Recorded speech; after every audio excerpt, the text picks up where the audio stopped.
Good morning. Good morning. Thank you for joining us this morning on Coach's Credit Education webinar. I hope you had a really nice weekend. And it's the 1st of August down here in sunny South Florida. Today we're going to be talking about, we got some really interesting topics, information that I received over the weekend from people that I've had a chance to meet with, and had some really good ideas, and I wanted to share those with you this morning. The topic of the discussion today is how to establish good credit within 90 days. And I think most people, from just my feedback, is that most people are really looking to get their credit squared away before the end of the year. You know, you have Thanksgiving, you have Christmas coming up, you have school shopping going on right now. So we're going to discuss that in detail as to how to build your credit within 90 days. Good morning, brother. So really excited about that this morning, and you know, we're looking forward to a great school year for those of you that are starting football practice today. Today is the first day of fall football practice. I do have to say I do not miss it at this point. I'm happy pursuing other activities, other opportunities for myself. So I wish those guys well this year as they prepare for the upcoming football season. Also, before I get started, I do want to mention places where you can go to get a free credit report. Go to annualcreditreport.com. You want to go to annualcreditreport.com, pull your credit report, and take a look at it. As we spoke about last week, just circle the inaccuracies, things that are not correct in your credit report, and move forward from there. Very important you do that. And then also, to monitor your credit, you can go to creditkarma.com. You can do that on your smartphone and have that to check your credit report. Good morning, Liz. Haven't seen you in a while. It's good to see you. So go to Credit Karma. You should have that on your phone. You can check your credit score updates every 7 days. Credit Karma also tracks your TransUnion and Equifax score. So you want to make sure you do that. And then also you want to go to credit.com. You can do that on your smartphone as well, and that will give you your Experian credit report. I strongly urge that you do those things to make sure that you're able to keep track of your credit score as it moves up and down. Again, just the feedback that I got this weekend has been absolutely tremendous, and I'm looking forward to sharing with you again, as I said before, ways to establish credit within 90 days.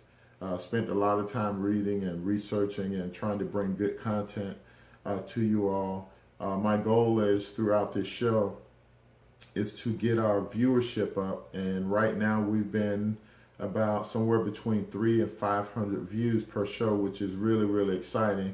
A lot of people are tuning in to watch and gather information as to how they can improve their overall quality of life, as far as finances and those type things. So again, I really appreciate that. My goal is to build the viewership to over 1,000 views. We're halfway there, and we're still within our first month of shooting this show. So I'm really excited about what's to come with me sharing information with you all in terms of how to get financially free. To contact me, if you need to send a message, you can text me at 561-572-6693. That's 561-572-6693. Without further ado, let's move forward. Let's go into, there are about 7 steps that will help you to establish good credit within the first 90 days. It's a really good tactic or method for establishing credit, being able to pay your bills on time, and making sure that you're not late with your payments. The first step you want to do is you want to apply for a secure card. Okay, what is a secure card? A secure card is a card that you can basically get online, you can get from your bank, and just several other places. Some of you may be getting credit card offers in the mail.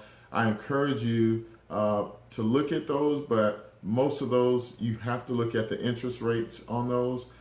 If you are in need of a secure credit card, just send me a text message at 561-572-6693. That's 561-572-6693, and I can actually help you get into a card. Now, there is a method for getting secure cards. Again, a secure card is basically, it's a line, it's not so much a line of credit. You're establishing your account by how much money you put in it. So let's say, for example, you want a $500 secure card. What you will do is, once you identify the type card that you need, because again, there are many cards out there like that, where you can actually get a secure card. But what it does is it allows you to have a credit limit. Okay, and this is one of the ways you can establish credit. So if you put $500, go take your check, part of your paycheck, go to the bank, or give me a call, and I will get you set up with a secure card. That $500 that you put on that account, now you have a credit card. And the thing that you want to make sure, if you decide to do this on your own, is that you want to make sure that these cards are reporting to the credit reporting agency so you can receive credit. One of the things that the credit bureaus are looking at, good morning, Cindy. One of the things that credit bureaus are looking at is if you have new credit established or new trade lines. So it's very important when you're building credit, especially if you've had a history of derogatory credit or late pays or collections or charge-offs, things of that nature. You want to make sure that you're making your payments on time. And one of the things that I do with my clients is that we set them up on an automatic bill pay. For example, I have a client that we set up on a $500 secure card. Now, on that secure card, she pays her car insurance and her gas on that, and her cell phone bill, and that's it. So for that card only, she's only doing gas, cell phone, and car insurance. So that has allowed, for one, we have her set up on automatic bill pay, where those three things are paid except for the gas. You know, we budget that, but with the others that are fixed accounts, that's being taken out every month. So that way, she's not in jeopardy of being late on late payments. As I mentioned before in early shows, the things that kills your credit the fastest is late pays, because for the bureaus and different industries out there, it is an indicator that you're not disciplined when it comes to paying your bills on time. So you got to do automatic bill pay. You get your card set up and you do automatic bill pay. Okay, so you take that first card, you do that for 2 to 3 months. Generally within the first 30 days, you'll see a significant increase in your credit score, because again, the key is to make sure that these credit cards or these secure cards are reporting to the credit reporting agencies. So we do that. So we'll basically cycle that 3 times. So essentially, you will have, good morning, Carl. Essentially, what you will have is you'll have 3 to 4 cards, 3 to 4 secure cards, and you will basically take all your expenses, your car payment. We'll get a secure card for your car payment and have that on automatic bill pay. Student loans, any other bills that you have out there, you will pay those things off of your secure card. The question was asked, well, Coach, if I don't have any money, how do I get a secure card? Really, really simple. All you want to do is when you get paid, you take part of your funds from your check and you go and open up the secure card. So you're basically exchanging cash for a secure card. So you're not really having to come up with any extra money. Now, it obviously goes by a lot faster if you have funds set aside in your savings account. If you have, a couple $1,000s or a couple $100, if you get started on a $200 secure card, those things help, because essentially what you want to have all your major bills covered, all your bills, anything that's reporting to the credit reporting agencies. You want to have that under control, and you want to make sure that there are no issues when it comes to paying your bills on time, because that's the key to this whole thing, is making sure that you're consistent with your payments.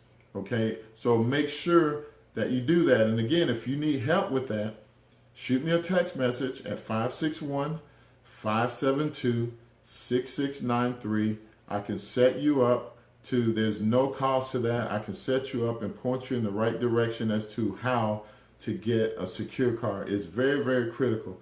Now, the difference, most people say, well, Coach, why don't you get an unsecured card? Well, here's the thing. With an unsecured card, you have to have good credit. So if you're in the process of trying to build your credit, you probably won't qualify for an unsecured card. And generally, depending on where you apply, and this is why I caution you, when you get offers in the mail and they're unsecured cards, I would really stay away from them if I'm in the process of building my credit or establishing new credit. Because again, if you get denied, then that's an inquiry on your credit report. And sometimes it's a hard inquiry, which really knocks your credit score down. A soft inquiry is a little bit different. That's something where you want to make sure that when you apply for these cards, that you're not taking a hit on your credit report. So those are the things that I have available to my, my team in my locker room, in Coach's locker room. If you need a secure card, shoot me a text message at 561-572-6693. Very, very important. Okay, step number 2 is to use the piggyback system. Okay, the piggyback system is where you're using someone else's credit. For example, if you're as a parent, you have good credit and you want to help your son or your daughter or your children get established for credit, you add them as a user to your account. Now, if you have a family member or someone in your family that has good credit, ask them to add you on as a user. And what that does is it boosts your credit score up immediately. So that's very, very critical. I know that I've had it done, not by my family, but really good friends of mine that had really good credit. That was during that time where I was trying to get myself established and being able to improve my overall credit score. But having an authorized user on your account, on their account, really helps build your credit score really, really fast. So those are 2 things. One, you want to get a secure card, and I can show you how to do that. It's an easy step-by-step process.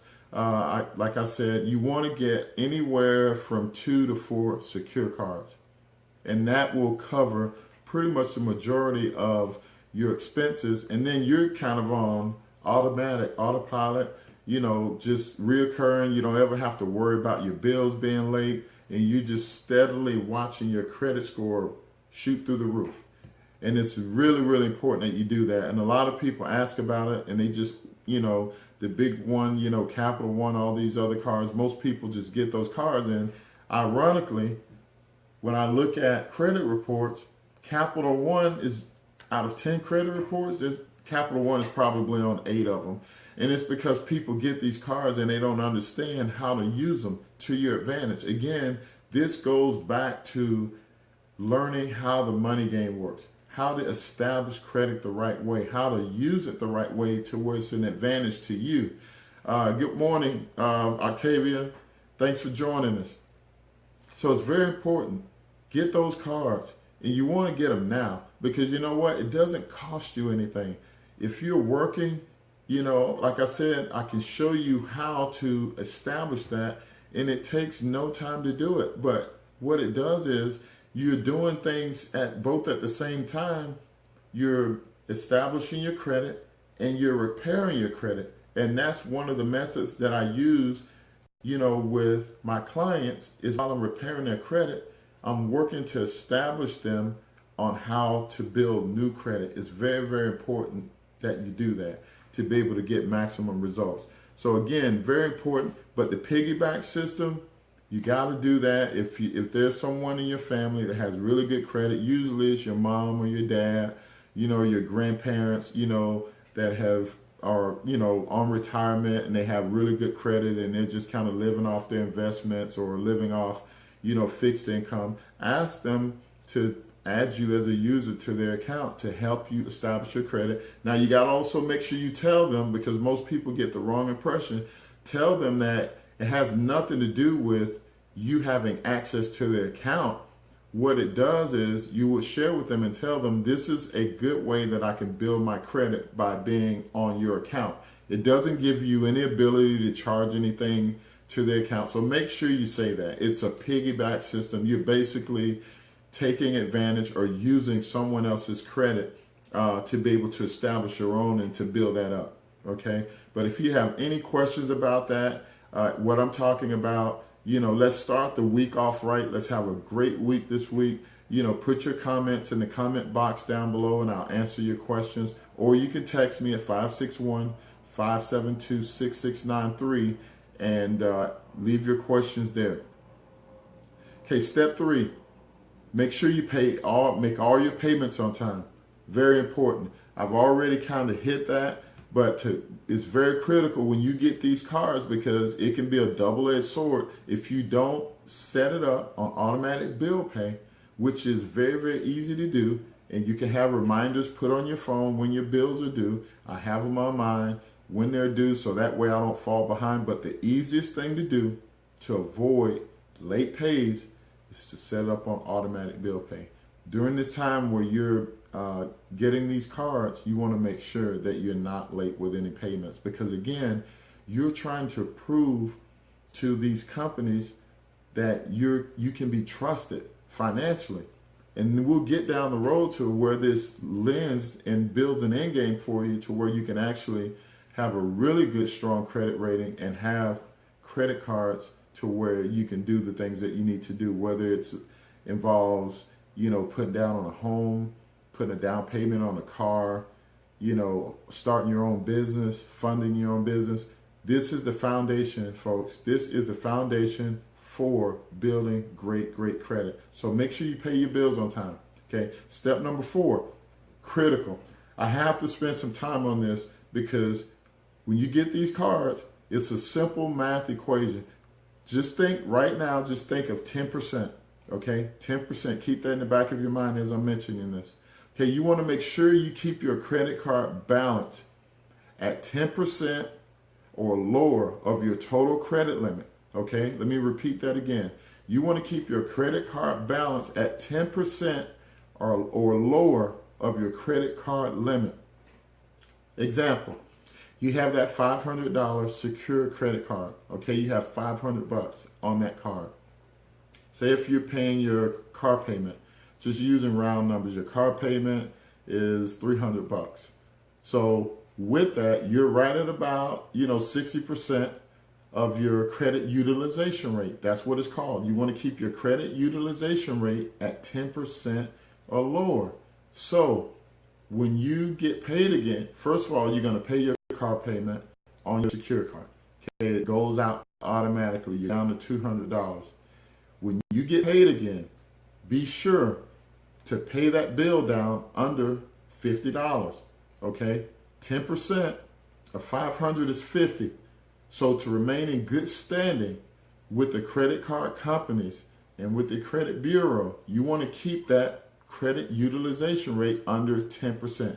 It's very critical, very critical. If you have credit cards now, go back, do a simple math equation. If you're not under 10%, they mark you down because your credit utilization rate is too high. They will not extend you credit because they're saying, why would I extend this person more credit when their utilization rate is already high?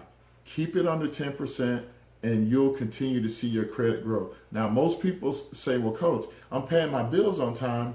Why is my score going down? Well, I'm telling you why it's going down. Because again, if you have, say, a $500 credit limit and you spent $300, you're at 60%, and say you're making payments of $50 a month, that's all great, but from a credit utilization standpoint, you'll lose some points. Now, you won't get hit for a late pay or anything like that because you're making your payments on time, but you have to get that utilization rate under 10%.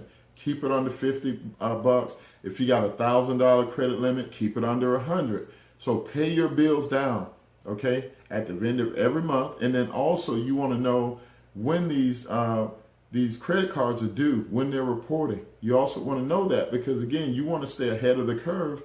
That's why you do the automatic bill pay so you don't have to worry about that. You can forget it and you can move on. Now, most companies report around the 20th, the 25th, and some at the end of the month. Let's take an example for the 25th. If you know that they're reporting on the 25th, you want to make sure your bills are paid by the 20th. Okay, that's a 5-day grace period if something happens. Now, if some of you like sending your payments by mail, okay, you're running the risk that what happens if the mail is moving slow, or if it's in snail mail and it doesn't get there in time and they mark you as late, 30-day late.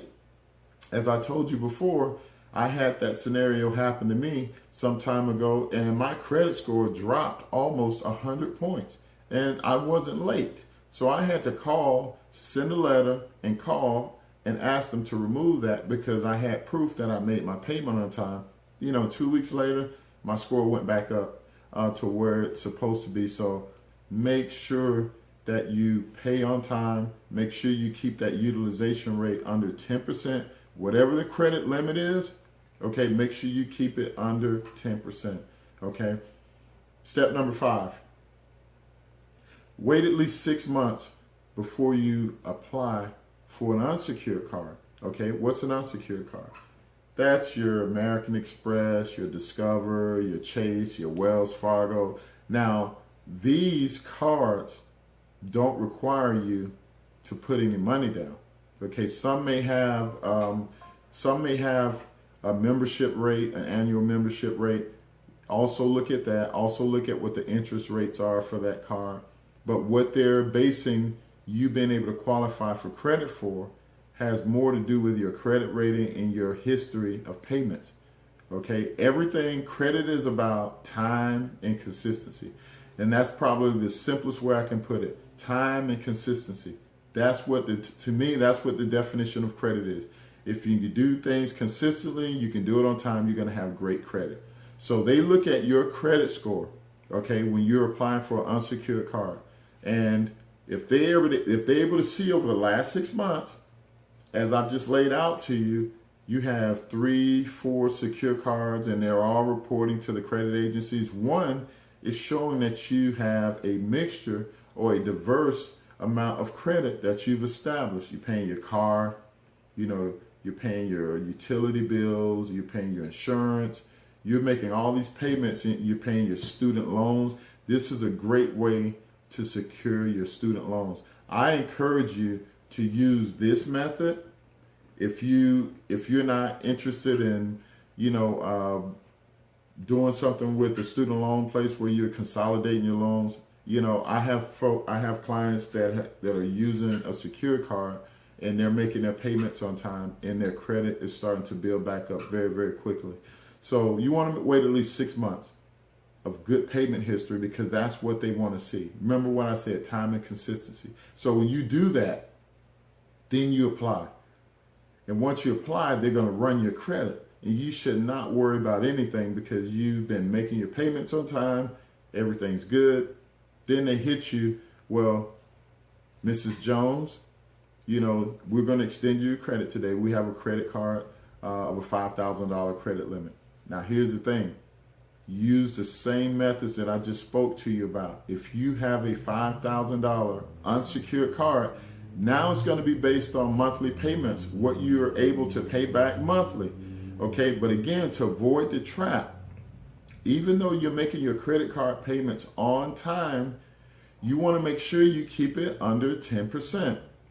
So if you have a $5,000 unsecured card, now you have a note with that banking institution.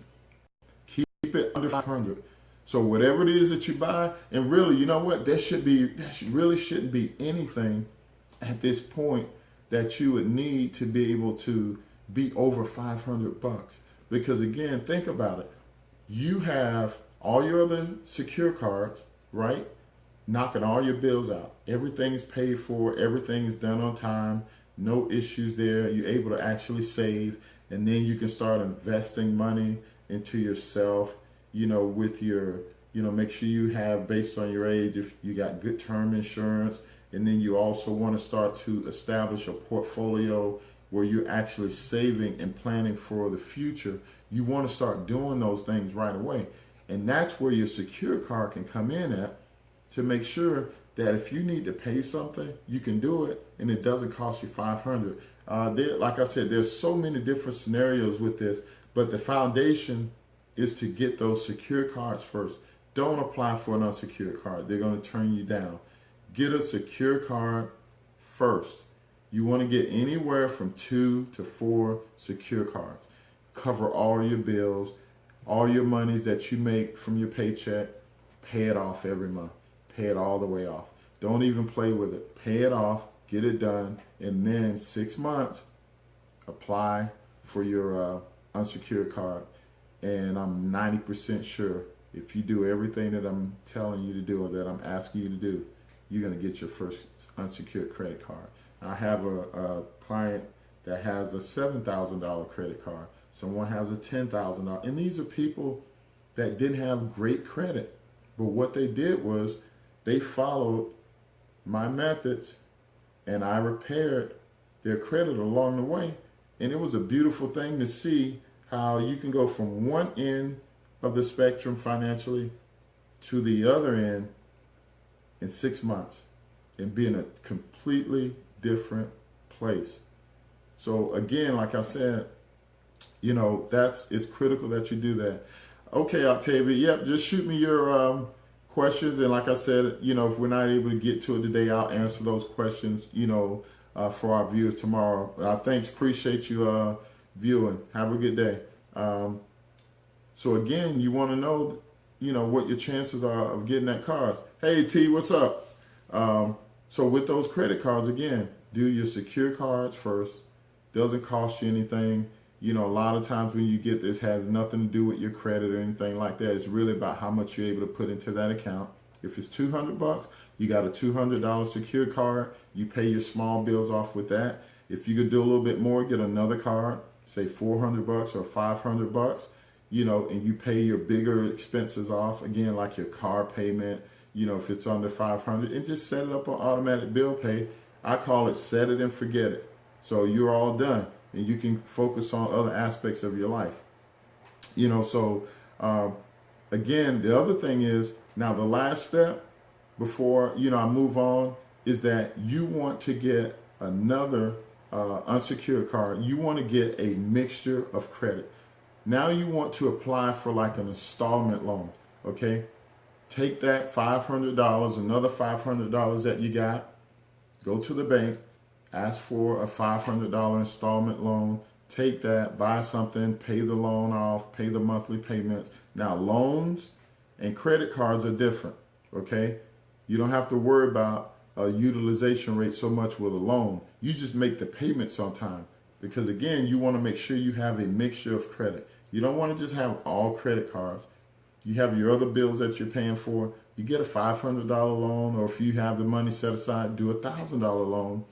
And then once you pay that loan off, your credit continues to get stronger and stronger. Now, I've seen some people that have 750, 800 credit score, and it's all because they are doing exactly what I've taught them to do, along with me building and removing inaccuracies, derogatory accounts off of their credit report. So you want to make sure that you do that. There is a progression to this, and it's just like in anything with sports.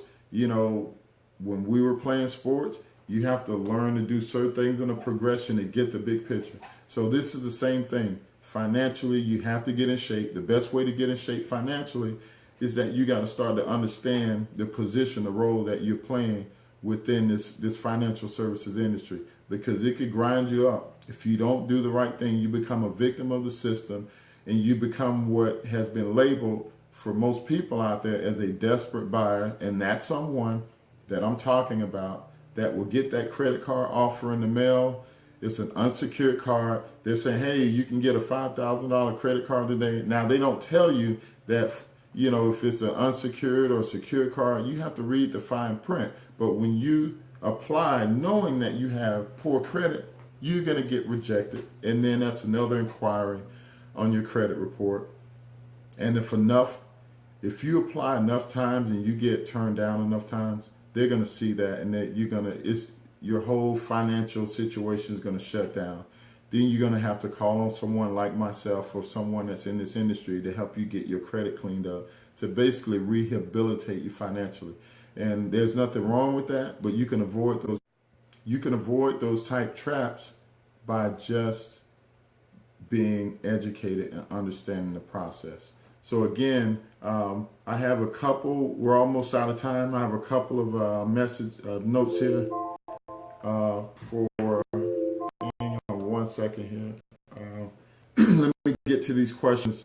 My time is almost up. There's so much to cover. I just wanted to make sure that I was able to answer some of the frequently asked questions that I got here. Hang on one second. Let me get to my notes.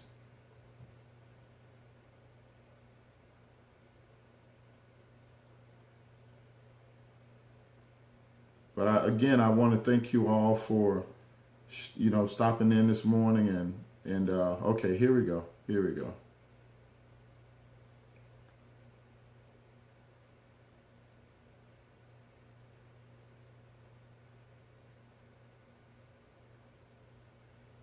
Okay, first question was, how long does an inquiry stay on my credit report? Good morning, Mrs. Bythewood. How long does an inquiry stay on my credit report? Okay, an inquiry will stay on your credit report, up to 2 years. So again, if you're out there applying for a lot of credit and you're getting turned down, you start to build those up. And there are some methods that I have to help you remove inquiries off your credit report. Again, like I said, if you need my help, my number is 561-572-6693. That's 561-572-6693. So it takes 2 years. After 2 years, it should fall off. It doesn't have as much of an impact. And then there's a difference between a hard inquiry and a soft inquiry. Okay, a hard inquiry is when you're applying for like a home loan or, a car or something. Those are hard inquiries. A soft inquiry is like, when you're pulling your own credit report. That's a soft inquiry. It doesn't impact your score as much. So 2 years is the maximum. After that, it doesn't have as much of an effect. The other question was, how long does a collection item remain on your credit report? Now, collection items are a killer. Okay, there are two types of collections. There's a paid collections and there's an unpaid collections. Obviously, the unpaid collections do a lot of damage.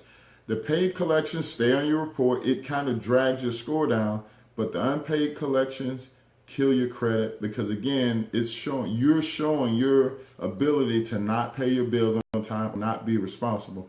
But a collection item will stay on your credit report. If it's not addressed or disputed, it will stay on there for 7 years. So that's something that you definitely want to look at. When you look at your credit report, you look at how many collection items that you have. What's the status of those accounts? Are they paid? Are they not paid? And then you move to different levels of collections. It moves to a charge off, and it really, really gets to debilitate your credit score. So big thing. The next question is, how long will a bankruptcy remain on your credit report? Okay, it depends on the type. Okay, you have chapter 13 and a chapter 7. Okay, it can remain on your credit report for 10 years, up to 10 years. It just all depends which one, if you filed a bankruptcy. Some are harsher than others, but generally speaking, you're looking at 10 years if you don't address it. Now, one of the things with credit reports is that, there's a lot of errors on credit reports, and there could be some on yours, which I'm sure there are. I haven't seen, as long as I've been doing this, I haven't seen a perfect credit report. There are tons of errors on there because, again, when companies sell your information to collection agencies, they don't always send the information. And then the collection agencies repost that same account on your credit report, and it does major damage. So again, when you have that, say, I'm not going to use, say, ABC credit card, and you don't pay your bill, and it's in collections, and then after 180 days, they charge off the account, which means that they can't collect money from you. So what they'll do is they'll sell your information, sell that account to a third-party collection agency, and they'll just send them basic information. That collection company will take that same account, post it under their name, and apply it to your credit score. Now you have two accounts on there, two different entities that are reporting your collections, and it's doing major damage to your account. Regina, it said, how can you get the paid collection off after 7 years? There are methods that you can use to get those off.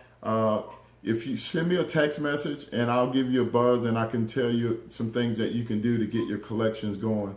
But again, it's very critical. If you have those are deal breakers.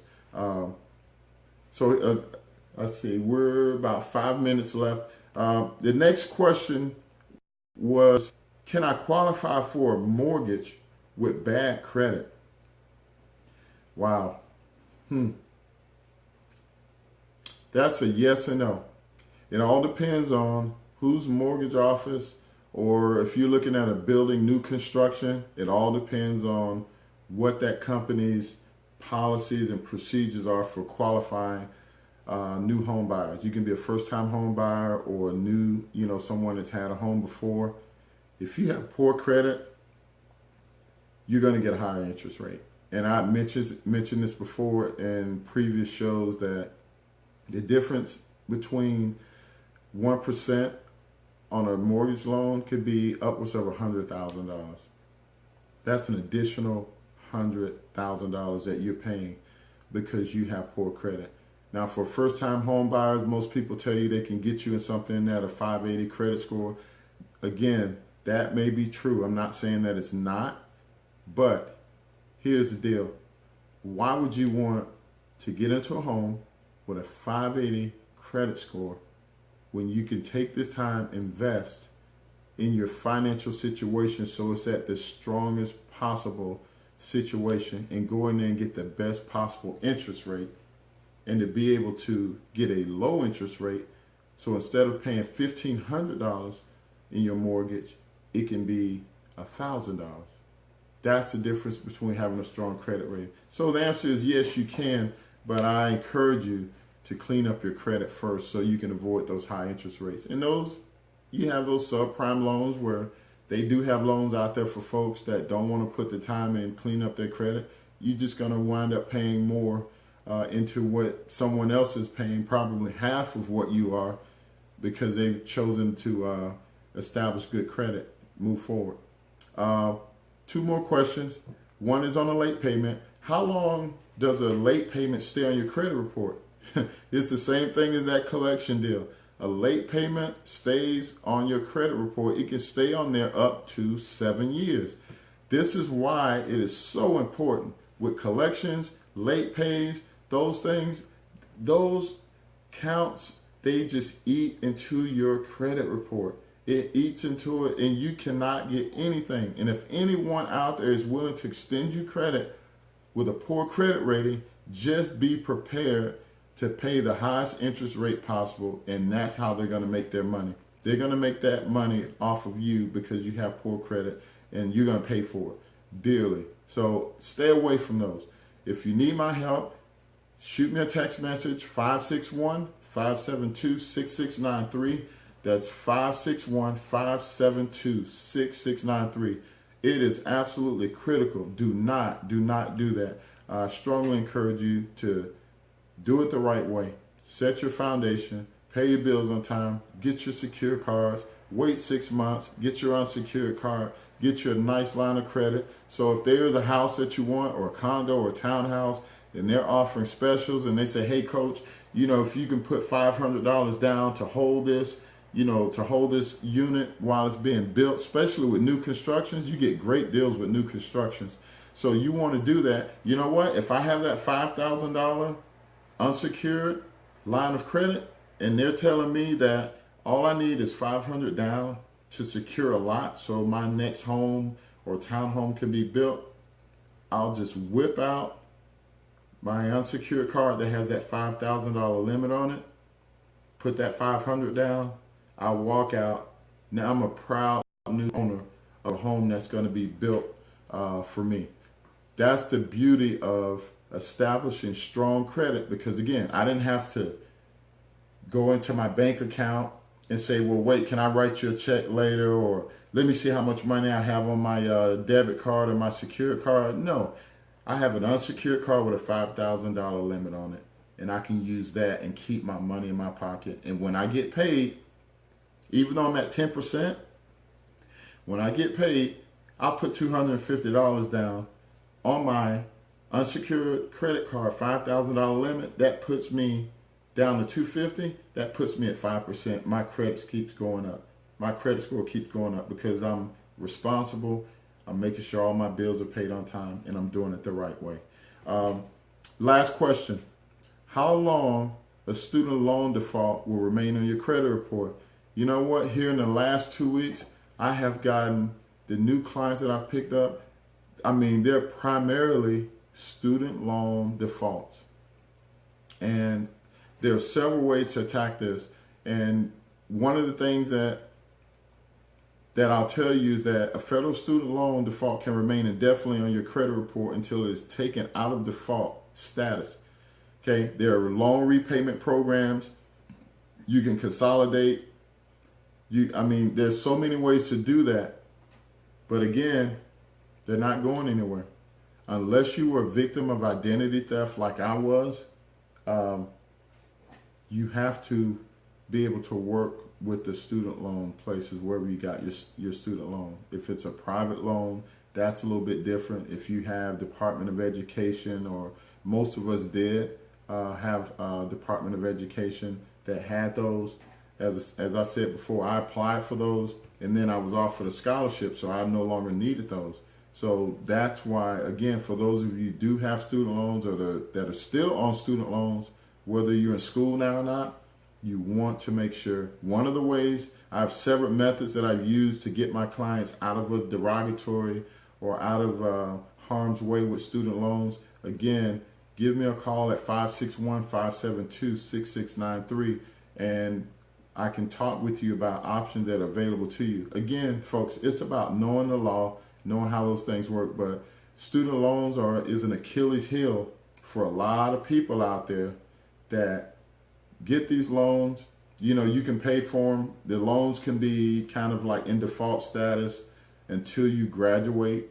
If some of you are out of school and now you're dealing with your student loans because now it's time to pay. But while you're in school, you don't have to worry about that. But for those of us that are out in the, in the workforce, and these student loans start popping up, you have to address those, and you have to attack those, and you have to deal with those up front and make sure you're in communications with them. So, again, that's one of the main things that you want to look at when it comes to student loans.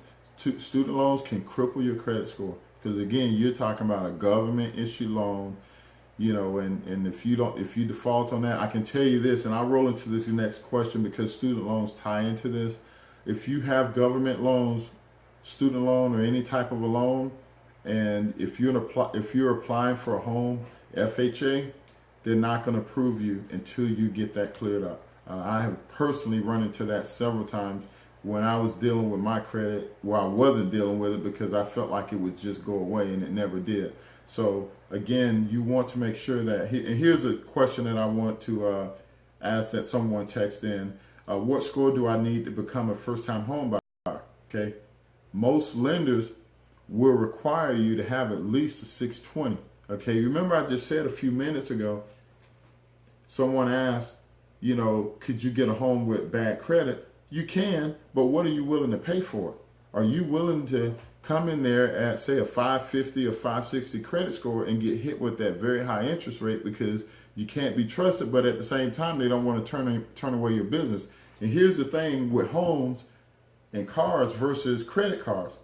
With a home or a car, if you don't pay your bill and that piece of property that you have is of some value, they'll repo your car and they will foreclose on your home. So they can get something back out of it. With credit cards, it's a little bit different. That's why it's important that you pay your bills on time, that you set it up on automatic bill pay, and you deal with those and you let it run its course and you do those other things. But with your car and with your home, they can come and take that from you. And now you got foreclosure on your credit report and you got a repo on that.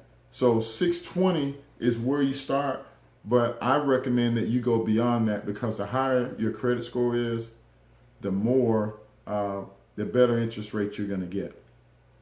So again, like I said, that's very, very important. I can't stress that enough. Wow, the questions are, hang on, I got another question coming in. Really good questions. Someone asked, what credit score do I need for an automobile loan? Again, like I said, a lot of people right now, they either at least the ones that I have, when I ask them, okay, what's the purpose for you wanting to clean up your credit? Coach, I want to buy a new car and I want to buy a house. Okay, we've discussed the house issue. Now let's discuss the car issue, okay? A 550 credit score may help you qualify for an auto loan, but most likely, here's this, you're going to pay between 9 and 14% on a car loan. 9 to 14%. And last week, I spoke at the church with my brother Roosevelt, and I shared with those folks, I was one of those people that were in that high interest rate. As a matter of fact, mine was 12%. 12% on a used car, and I was paying over $800 for a used car because my credit score was so bad. It was so bad, but I needed a car. I had to pay $800. And how do you take care of your family? How do you save when you have $800 into a car? It wasn't even a luxury car. How do you pay $800? I know people that are paying $800 for a car and they're driving in a brand new Benz, Beamer, Range Rover, and here I am in a mid-size American-made car paying $800 a month. Boy, that's a killer. That makes you sick to know, because I had poor credit. I got slapped with that high interest rate of anywhere between 9 and 14%, and that cost me. And now today, I'm blessed to say that I have two cars of my dream cars, and those two cars that I have right now, both of the payments on those cars are less than that car that I had years ago. The payment's less. And I know why. Because I have a good credit rating, and I've been able to establish my credit the same way I shared with you all this morning. And if you do that, that's one part. But to do that, you got to have a team of people working with you. And that is definitely important. You got to have a team around you. This is not something you can do by yourself. I've tried it, and that's why I'm in this business, because I've had to have someone help me do it. As much as I wanted to clean up my situation, I needed help. And I'm here to help you. And again, if you need my help, and I have beautiful clients like my homegirl, Nella Bythewood, she's on the team, and Lizette is on the team. There are people on the team that I'm working for. And again, that's my goal now. And I'm retired from what I used to do to this, to be able to devote all my time to help improve an overall quality of life for my clients, for my players, for my team. And I appreciate all the love and the support, and the views have been tremendous. I'm planning to do this all throughout football season. As you guys can see, I'm sporting my old Muck Bowl shirt for all those out there on the muck. So sporting my Muck Bowl shirt, I pulled that out. So I said, you know what? Since I'm not coaching anymore, I can wear all my stuff now. So I'm a free agent. But again, I love you guys. I thank you for spending this time with me this morning. Please share this with your friends. Have them tune in. I'll be back on the air on Wednesday, 8:30 sharp. And if you have any questions, or if you need to get a hold of me, I can be reached at 561-572-6693. This is Coach Sneeze signing out. Have a great day. See you on Wednesday. Peace.